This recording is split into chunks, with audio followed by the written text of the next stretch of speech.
Hello मेरे बच्चों, आपका हमारे इस क्लास 12 की केमिस्ट्री क्लास में स्वागत है। देखिए, हिंदी मीडियम की केमिस्ट्री क्लास है जिसमें हम यूपी बोर्ड एग्जाम्स की तैयारी करवा रहे हैं। साथ में अगर आप किसी अन्य अदर बोर्ड एग्जाम्स की तैयारी कर रहे हो तभी कोई दिक्कत नहीं है। जो जो लेसन आपके सिलेबस में है वो तो हम पढ़ा ही रहे हैं यूपी बोर्ड के हिसाब से। बाकी अगर कोई लेसन छूट रहा होगा तो उसका वीडियो हम बाद में आपको बना के समझा देंगे, बता देंगे, और जो इम्पोर्टेंट टॉपिक्स होगा उस पर हम चर्चा कर लेंगे। तो देखिए, आज का हमारा जो टॉपिक है, हमारा जो लेसन है, उप सहसंयोजी यौगिक, ये हमारा लेसन है और यूपी बोर्ड का ये 5वां लेसन है। तो इस लेसन में हमने पिछले लेक्चर्स में जो चर्चा किए थे, जो उप सहसंयोजी यौगिकों में बंध होते हैं, तो बंध के सिद्धांत क्या है। तो बंध के सिद्धांत में हमने जो है वर्नर का सिद्धांत और फिर जो है संयोजी बंध का सिद्धांत, या इसी को जो है संयोजकता बंध का सिद्धांत कहते हैं, हमने पिछले लेक्चर्स में चर्चा किए हैं। अगर आप लोगों ने नहीं देखा है तो नीचे डिस्क्रिप्शन में प्लेलिस्ट मिल जाएगा, वहां से आप जो है देख सकते हैं। आज इस लेक्चर्स में हम बात करने वाले हैं इसका जो अगला सिद्धांत है, तीसरा सिद्धांत, जिसे क्रिस्टल क्षेत्र सिद्धांत के नाम से जाना जाता है, क्रिस्टल फील्ड थ्योरी। इसको आज हम जानने वाले हैं और ये सिद्धांत क्या है इसको कंप्लीट जो है इस वीडियो में देखने वाले हैं। देखिए, तीनों सिद्धांत में से कोई एक सिद्धांत हर एग्जाम में पूछा जाता है, हर एक बोर्ड एग्जाम में जो है पूछा गया है, तो इसलिए इसको भी देख लेते हैं ताकि मान लीजिए अगर आ जाए तो ये ना हो कि इसको हम नहीं पढ़े हैं, इसको भी पढ़ लेते हैं। चलिए आज के वीडियो में जो है इस सिद्धांत को देख लेते हैं। देखिए, आप लोग अपनी तैयारी भाई जो है थोड़ा थोड़ा करते रहिए, डेली जो है रिवीजन करते रहिए और अपनी नोट्स बनाते चलिए। डेली आप थोड़ा थोड़ा नोट्स बनाते चलिए। नोट्स के लिए हम आपको जो है लगभग जितने कंटेंट्स आपके एग्जाम में लिखने योग्य होते हैं उतने कंटेंट मैं जो है बोर्ड पे बोर्डिंग कर देता हूँ। आप इन्हीं चीजों को आप अपने कॉपी में नोट्स कर लीजिए। इससे बाहर आपको कुछ नहीं लिखना है। एग्जाम में अगर लॉन्ग में क्वेश्चन आता है तो लॉन्ग का ये आपका कंटेंट रहता है। साथ में अगर शॉर्ट में आएगा तो जिस हिसाब से पूछा जाएगा उसी हिसाब से लिखना रहेगा। तो इसलिए देखिए, हमारे इस लेक्चर्स में आपको कहीं अलग से कोई चीज ढूंढने की आवश्यकता नहीं है, कुछ भी आपको अलग से पढ़ने की आवश्यकता नहीं पड़ेगी। जितना मैं पढ़ा दूंगा इस लेसन में उससे बाहर कोई भी क्वेश्चन आपको देखने को नहीं मिलेगा। देखिए, मेरा लगभग 10 साल का एक्सपीरियंस है, तो 10 साल के एक्सपीरियंस में मैंने आज तक जितना भी पढ़ाया है यूपी बोर्ड एग्जाम्स के लिए, क्लास 12 के लिए, आज तक एक भी क्वेश्चन बाहर से देखने को नहीं मिला है। 99% मान लीजिए 100% आप कह सकते हैं मेरा ही पढ़ाया बोर्ड एग्जाम्स पे पेपर में फंसता है। तो इसलिए आप बिल्कुल चिंता मत करिए। अभी तक तो ऐसा नहीं हुआ है कि कोई क्वेश्चन बाहर से आया हो, तो अब उम्मीद करता हूं कि अब भी बाहर से नहीं आएगा। तो इसलिए आप एकदम बिंदास होकर के हमारे साथ जुड़े रहिए और अपनी तैयारी जो है करिए। तो चलिए, क्रिस्टल क्षेत्र सिद्धांत क्या है इसके बारे में आज हम कंप्लीट जान ही लेते। देखो मेरे प्यारे बच्चों, अगर हम बात करें क्रिस्टल क्षेत्र सिद्धांत की, क्रिस्टल फील्ड थ्योरी की, तो क्रिस्टल क्षेत्र सिद्धांत जो है इसका प्रतिपादन जो है एच बैक, एक साइंटिस्ट थे एच बैक एवं वान ब्लैक, दूसरे साइंटिस्ट थे वान ब्लैक ने किया।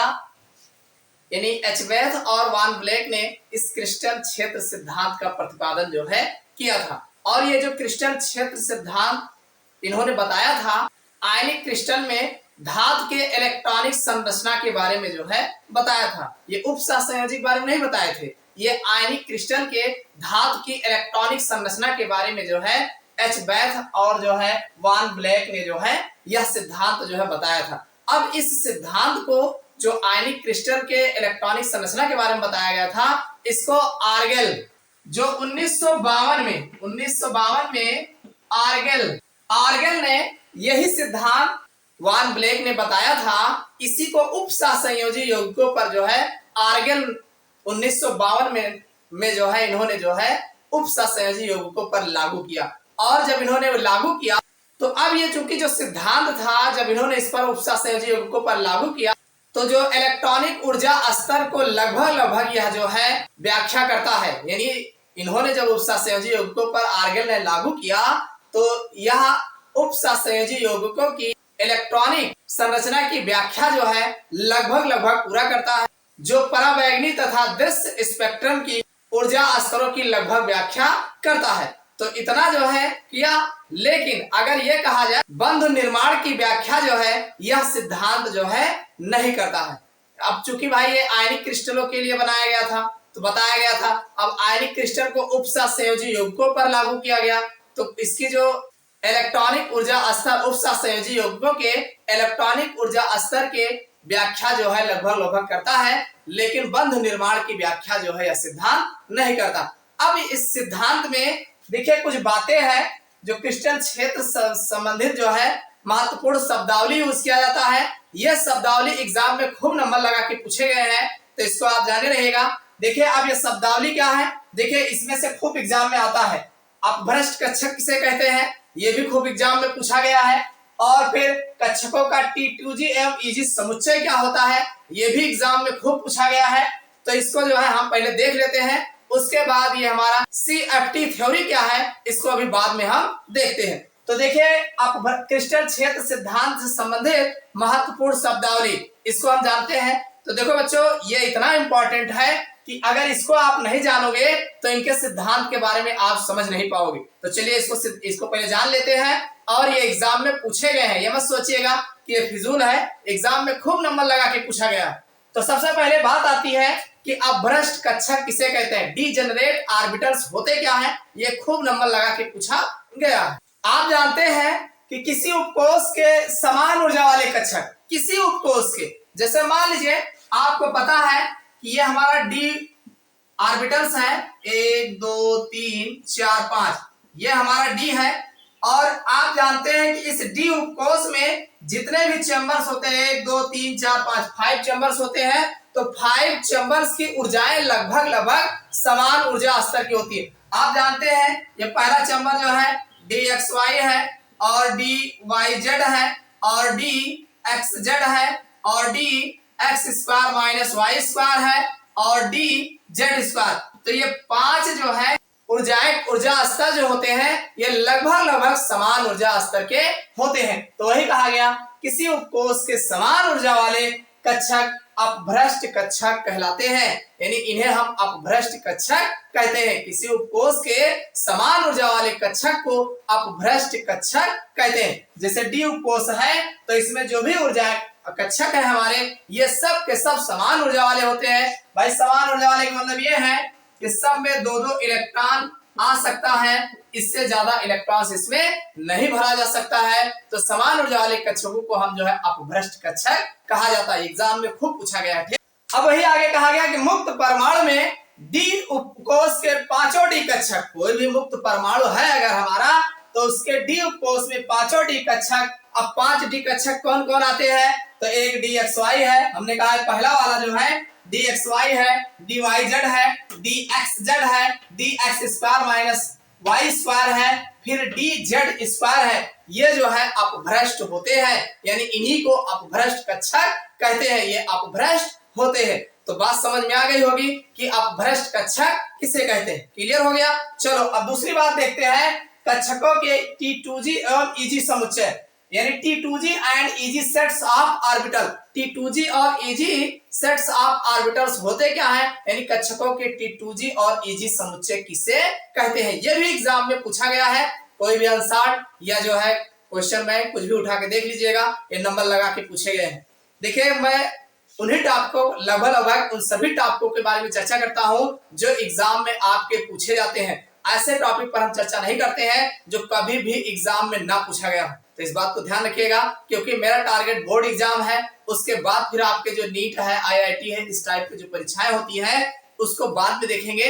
पहले आप यूपी बोर्ड और सुनिए, जितनी बातें हम बताएंगे ये सब आपके नीट, IIT, JEE में भी खूब नंबर लगा के पूछे गए हैं। भाई लेवल हमारा जो है वहां तक रहता है, बशर्ते आपको यूपी बोर्ड में 100 में 100 लाना है, इसीलिए इसकी तैयारी जो है कंप्लीट ठीक से देखते हैं। चलिए अब बात करते हैं कक्षकों के T2G एवं EG समुच्चय क्या होते हैं। तो एक बात जाने रहिएगा कि डी उपकोष में 5D कक्षक होते हैं। भाई डी ऑर्बिटल्स में आप जानते हैं मैक्सिमम 10 इलेक्ट्रॉन भरे जाते हैं, तो एक कक्षक में 2 इलेक्ट्रॉन्स आते हैं, तो जाहिर सी बात 5 चैम्बर्स इसमें होते हैं। कोई भी डी उपकोष होगा तो इसमें 5 चैम्बर्स होते हैं, तो ये कहा गया 5D कक्षक होते हैं एवं इनकी ऊर्जाओं के कार्तीय तल के अक्षों के सापेक्ष विन्यास के आधार पर इन्हें 2 वर्गों में विभाजित किया गया है। भाई इनका जो कार्तीय तल होता है, जो विन्यास होता है, जो अक्ष होते हैं, तो अक्ष भाई अलग अलग होते हैं, कोई ऐसे होगा तो कोई ऐसे होगा।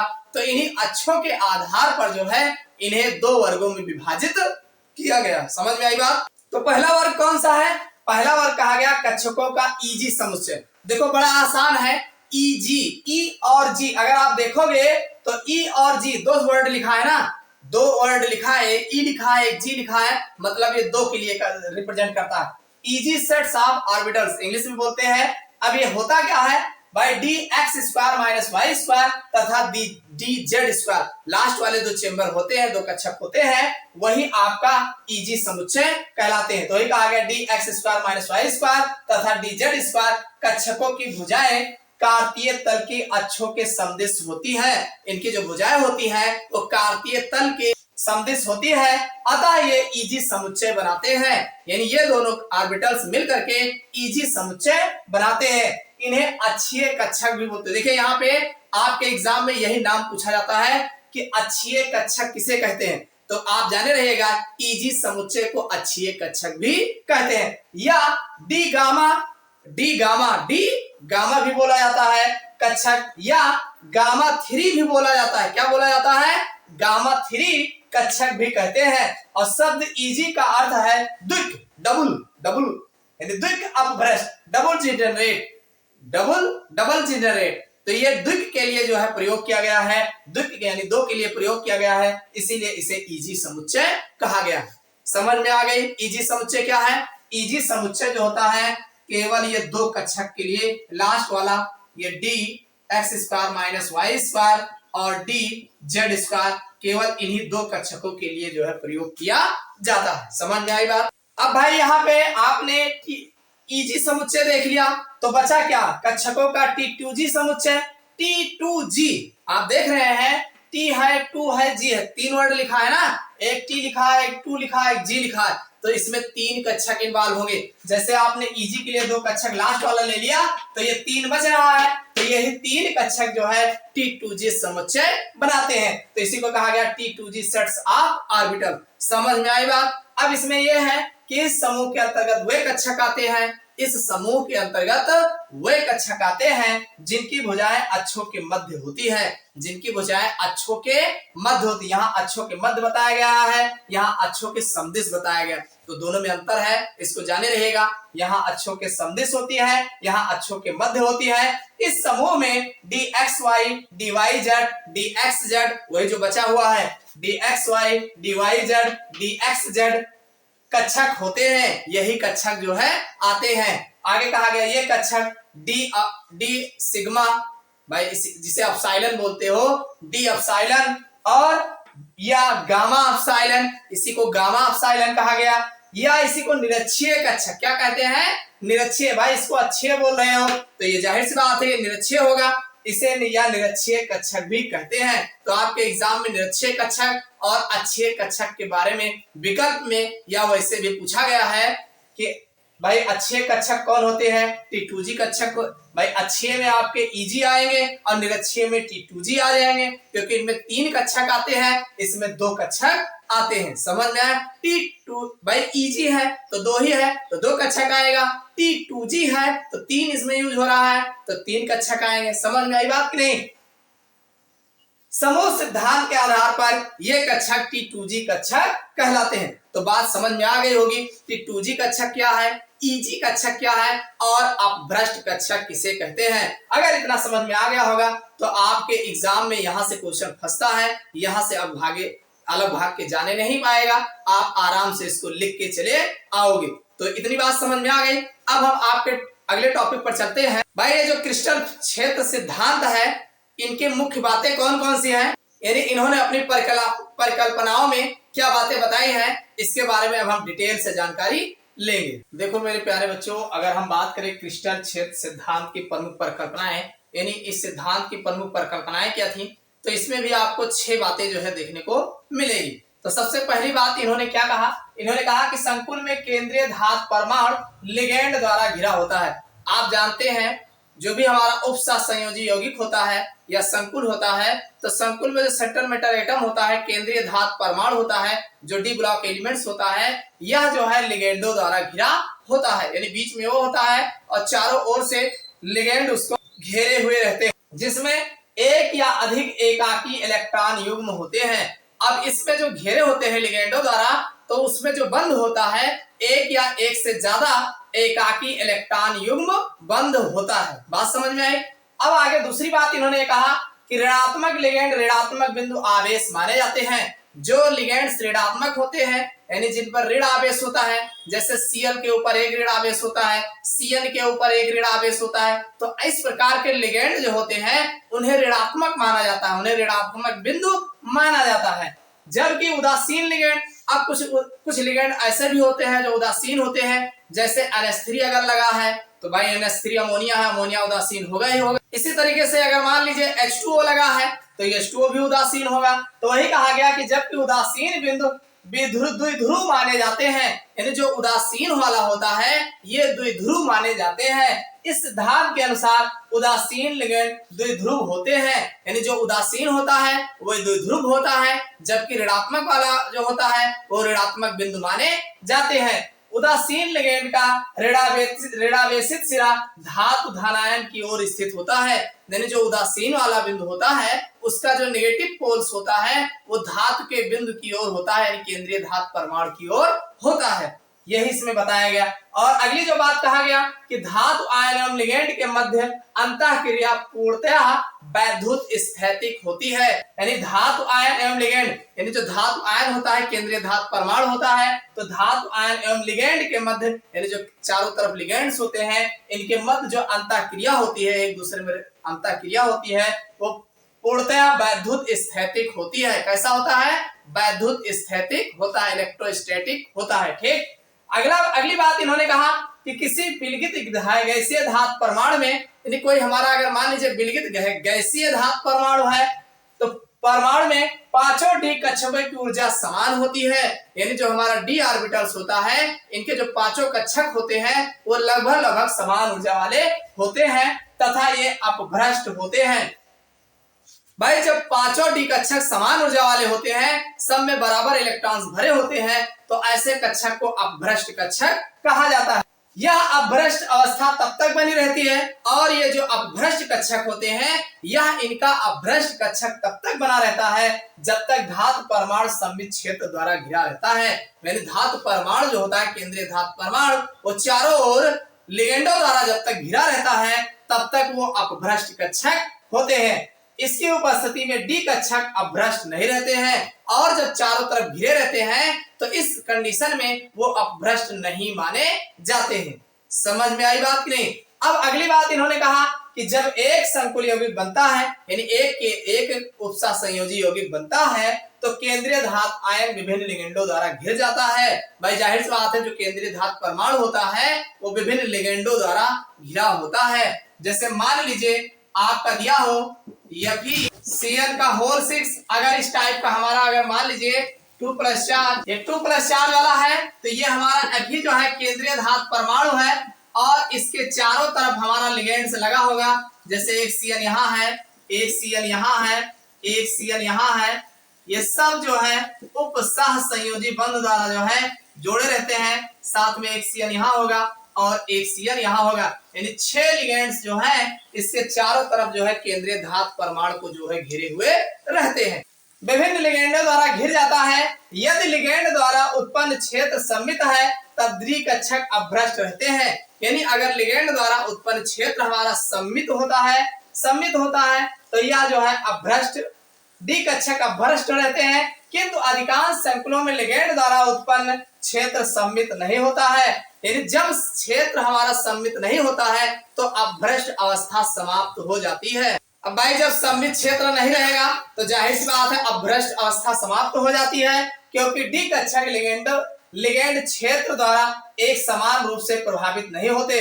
भाई जब चारों तरफ घेरे रहेंगे तो सममित रहेगा और जब सममित क्षेत्र जब चारों तरफ एक समान क्षेत्र उत्पन्न नहीं होगा तो अपभ्रष्ट अवस्था समाप्त हो जाती है, क्योंकि जो लिगेंड्स होते हैं वो बराबर जो है घेरे हुए नहीं होते हैं। तो वही कहा गया एक समान रूप से प्रभावित नहीं करते हैं तथा संकुलों में T2G तथा EG समुच्चयों में विभक्त हो जाते हैं।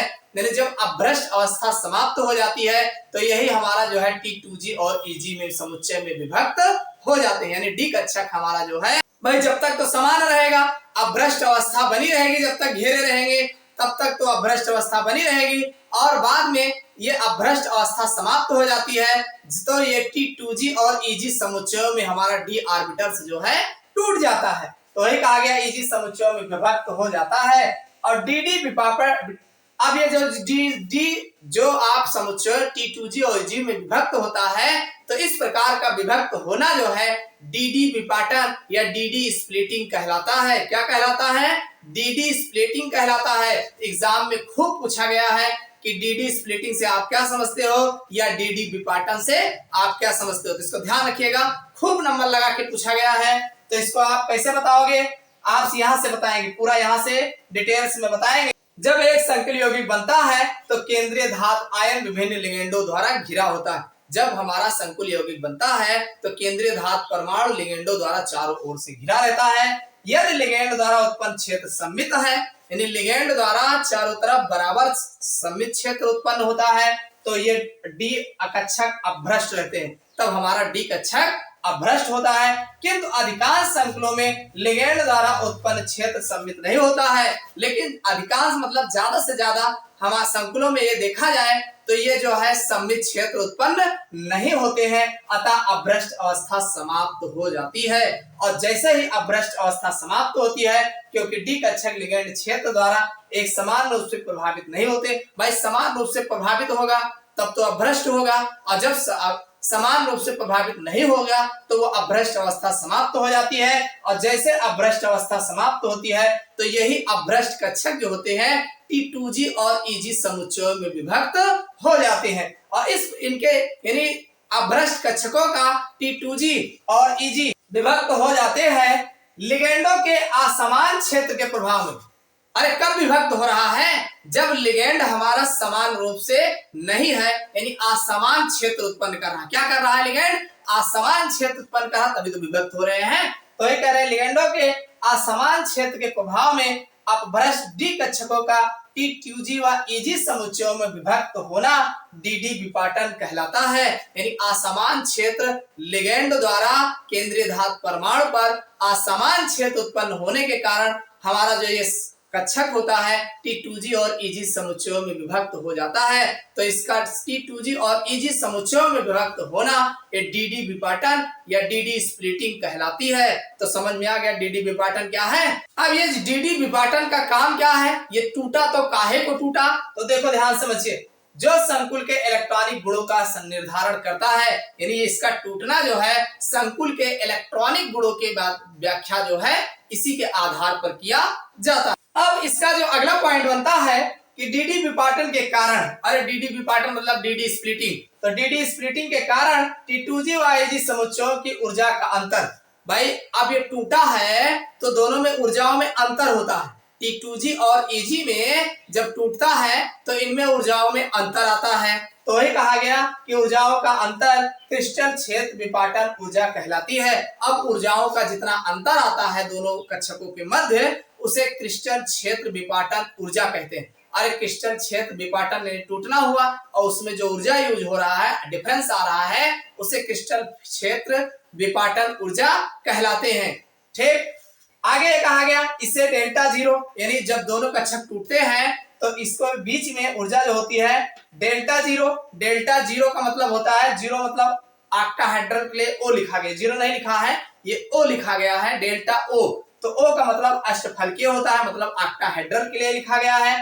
तथा डेल्टा T मतलब टेट्राहेड्रल, इसी को चतुष्फलकीय जो है कहा जाता है। डेल्टा जीरो यानी डेल्टा O मतलब ऑक्टाहेड्रल के लिए यूज किया जाता है, और डेल्टा T मतलब टेट्राहेड्रल के लिए प्रयोग किया जाता है, से प्रदर्शित करते हैं। और एक चीज जाने रहिएगा, एग्जाम में विकल्प में खूब पूछा गया है डेल्टा O और डेल्टा T के मध्य जो रिलेशन बनता है उससे क्या किस प्रकार का रिलेशन देखने को मिलता है। तो डेल्टा T इक्वल 4/9 गुणे डेल्टा जीरो, डेल्टा O मान लीजिए, डेल्टा O है ऑक्टाहेड्रल का। तो ये फार्मूला आप दिमाग में बिठा लीजिएगा, डेल्टा T बराबर 4/9, कौन कितना 4/9 गुणे डेल्टा O, ये आपका फार्मूला एग्जाम में पूछा गया। ठीक, तो ये तो थे क्रिस्टल क्षेत्र सिद्धांत की प्रमुख परिकल्पनाएं। खूब एग्जाम में नंबर लगा के खूब पूछा गया है इसमें जो मेन मेन बातें हैं हमने आपको बता दिया। एक बार दो बार आप रिवीजन कर लीजिएगा, नहीं समझ में आएगा कमेंट करिएगा, दोबारा फिर वीडियो बना करके आपको फिर से समझाने का प्रयास करेंगे। अब इसमें भाई क्रिस्टल क्षेत्र सिद्धांत आपको समझ में आ गया होगा। इस सिद्धांत की सीमाएं क्या है, थोड़ा सा इनको भी देख लेते हैं। तो अब हम बात करेंगे क्रिस्टल क्षेत्र सिद्धांत की प्रमुख सीमाएं क्या। देखो मेरे प्यारे बच्चों, अब हम बात कर लेते हैं क्रिस्टल क्षेत्र सिद्धांत की सीमाएं क्या थी, यानी कहां तक ये जो है काम किया, कहां आगे नहीं काम कर पा रहा है। तो इनकी पहली सीमा है कि लिगेंड को बिंदु आवेश मानना सही नहीं है। भाई लिगेंड को इन्होंने क्या माना, एक बिंदु आवेश माना है, तो ये बात सही नहीं है। यदि यह सही होती तो ऋणावेशित लिगेंड उदासीन लिगेंड से प्रबल होने चाहिए थे। यानी जो ऋणावेशित लिगेंड है ये उदासीन लिगेंडों से प्रबल होना चाहिए था अगर उदासीन मानते।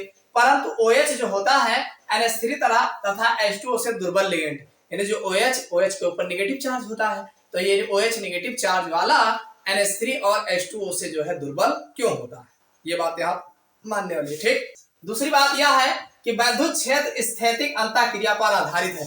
यानी जो इनका वैद्युत क्षेत्र होता है, उपसा संयोजी क्षेत्र होता है, ये स्थैतिक अंतःक्रिया पर आधारित है। परंतु धातु की शून्य ऑक्सीकरण अवस्था वाले संकरों में यह कल्पना व्यर्थ सिद्ध होती है।